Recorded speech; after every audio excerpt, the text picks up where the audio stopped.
stupid, you're a real mean guy. I'd like to clip your wings so you can fly. I'm in love and it's a crying shame. And I know that you're the one to blame. Hey, hey, set me free.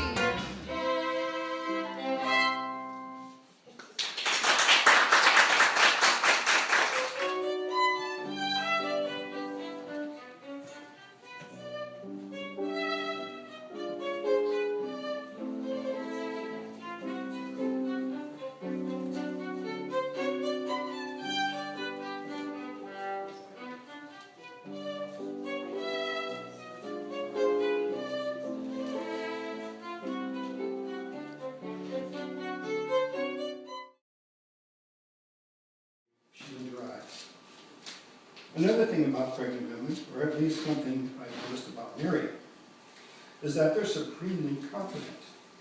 Like their bellies are puffed out, barrel chests, and they look like they want to tussle. But they say that true love is made in heaven, but so is thunder and lightning. Love is like an hourglass. Your heart fills up while your brain goes empty.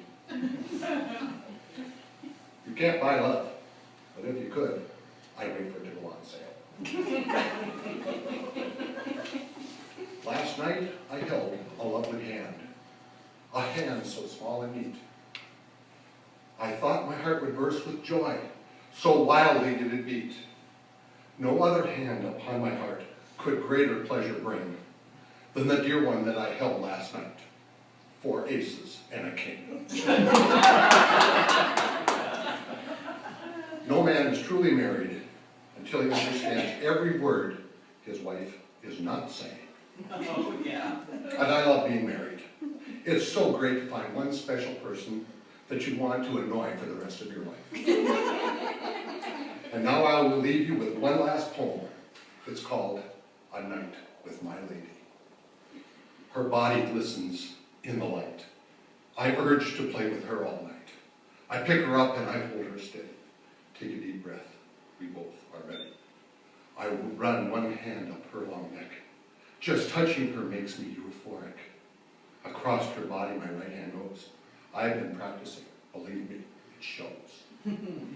Her body glistens in the light. I urge to play with her all night. I pick her up and hold her steady. Take a deep breath. We both are ready. Another deep breath. The tension mounts. Have to stay focused. Every moment counts. I'm ready. Let's get moving. Here it goes. We both start grooving. Her body glistens in the light. I urge to play with her all night. I pick her up and hold her steady. Take a deep breath. We both are ready. I start out slow to get in the swing. As I do, she starts to sing. The sounds and feelings grow more immense. The movements become more intense. Her body glistens in the light. I urge to play with her all night. I pick her up and hold her steady. Take a deep breath. We both are ready. She screams and screams while I am groping. My heart stops as I see the door open. My wife walks in with a frown, says, "Your guitar's too loud, please turn it down."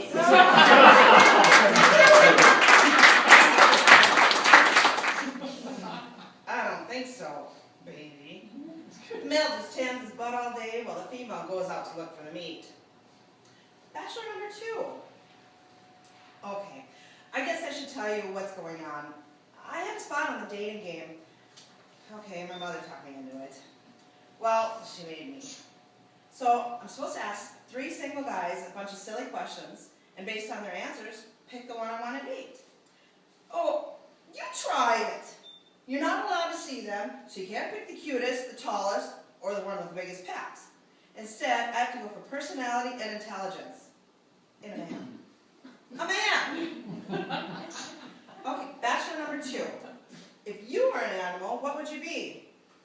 Other than a big cat, puppy, teddy bear, that is. I was making him think.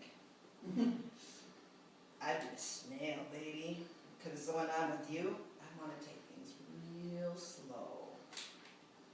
A snail is nothing but slime in a shell, baby. I'm not just any snail, baby. I'm just gotta go. These two guys were such great catches. Well, okay, I usually spend Saturday nights in my room watching TV, Cosby reruns, Family Matters, some snappy milk carton movie. I read Wuthering Heights once a month until they had to put me on antidepressants. So my mother wanted me to go out. I wasn't going to consent to a date until I found a man I wanted that matched my intellect, or a guy that's cute. But now, I had 3 guys who wanted to date me, but wouldn't let me see them until I made the date. That didn't really point to cute, so I decided I'd better go for intellect. Bachelor number 3. What's the square root of 579? That stopped the show in its tracks. In fact, it stopped all of America in its tracks.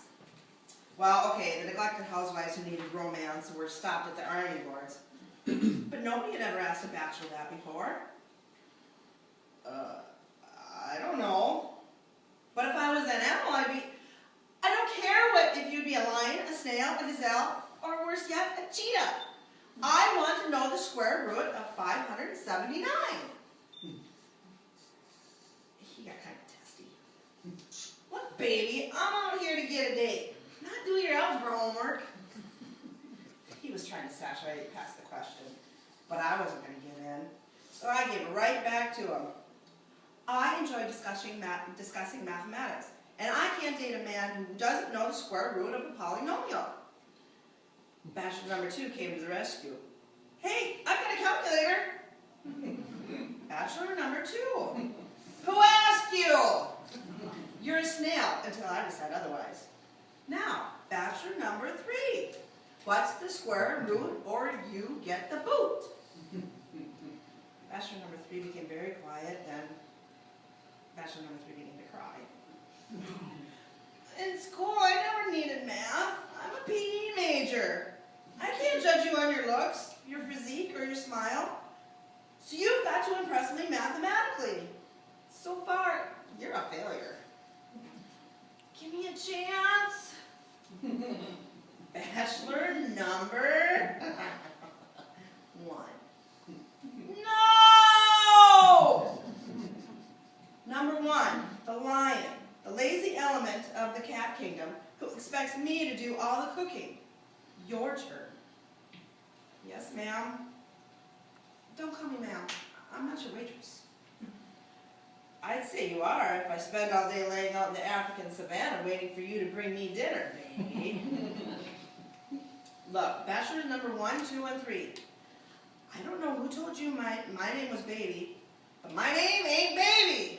Do you understand? My name is not Baby. It's Babette. Now, bachelor number 2. Since bachelor number 1 is a lazy chauvinist, in Roman history, who were the combatants of the Battle of the Carthage?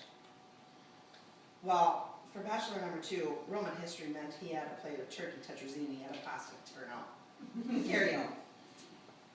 Carthage, he was shocked. First you want bachelor number 3 to do your math homework. Now you want me to crib your history final. This is the dating game, not help me do your homework. I'm not even talking Roman history, okay? Then let me ask you a question. What, number 2? Who cares? And bachelor number 3 pipes up like some goose barging in on a family picnic. Is it 14? I'm like, is what 14? The square root of 579. No, it's not 14. What's 14 times 14? Another math question? Yes. Why don't I just date the trade teacher? Trade teacher's ugly. Bachelor number 1 wasn't showing any seismic activity on the maturity meter, as you can see. I don't know much about math, he gloats, but I know that 1 plus 1 could equal me plus you, Babette, baby. 1 plus 1 is you at a TV dinner. I lost interest in bachelor number 1 when he made me Danielle of the Lion's Den. You think I'm picky? Oh, you think I'm desperate? Nobody asked you, Mom. Look, they're the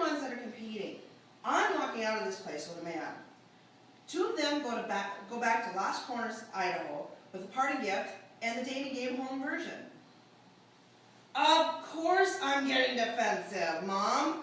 Let me tell the story. She's afraid I'm going to be a spinster. Well, I do like it a bit, but fine. Bachelor number 3. If you were a kind of animal, what would you be? I feel like a June bug because you squished me. I feel like an armadillo because you run over me. I feel like a cat because you put me out. But he still wasn't answering my question. What would you be, number 3? I already know what you are.